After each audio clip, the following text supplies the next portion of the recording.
Ganda ng pisport talaga mga kabaltok ng Dinahican Infanta Quezon. Time check po mga kabaltok, 7:58 AM. Ngayon po ay linggo ng pagkabuhay mga kabaltok.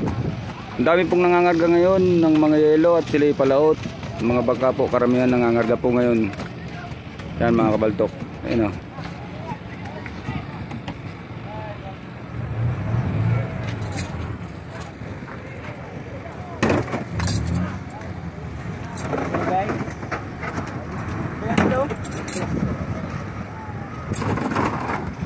Yan po yung mga masisipag ng hornal po ng Peaceport ng Dinahican Infanta Quezon mga kabaltok. Halos po araw-araw po sila ay nandito po sila sa Peaceport.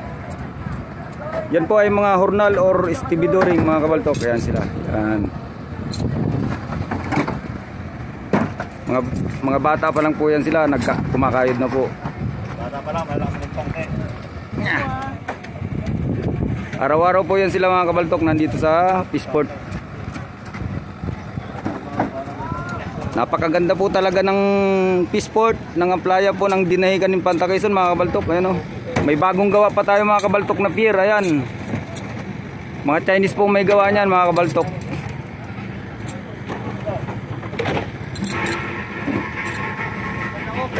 Doon po sa malayo po mga kabaltok doon, nandun po yung Atimunan Quezon at sa kabila po na yan ay Lucena na.